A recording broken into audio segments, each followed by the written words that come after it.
السلام عليكم، أنا أخوكم عبد الله طارق، حيكم جميعا. بالبداية أتمنى نصلي على النبي محمد وعلى آل محمد، ومن أحياها فكأنما أحيا الناس جميعا.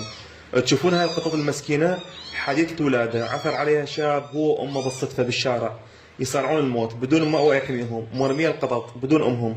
الحمد لله تواصلت معهم ونقلت القطط من بيتهم لبيتي، ونظفت القطط، عيونها كانت جدا وسخة وكانت القطط تصرخ من الجوع. الحمد لله عندي قطط مرضعة، جهزت مكان للقطط ووضعت كرتون وقماش نظيف، والحمد لله الأم استقبلت الصغار بكل حب وحنان الأمومة، وبدت الصغار ترضع الحليب منها، وصارت أمهم الجديدة، والتعويض جميل من الله. أول قطتين ما استقبلت الصغار، لكن هاي الأم استقبلتهم. أصدقائي الطيبين، إذا صافتك قطط مرمية بالشارع حديثة ولادة، حاول تشتري لهم حليب مخصص لهذه القطط. مثال بسيط: حليب رويال، لأن الحليب اللي يحتوي على لاكتوز يدمر الجهاز الهضمي ويسبب اضطرابات به، ويسبب إسهال وألم بالبطن.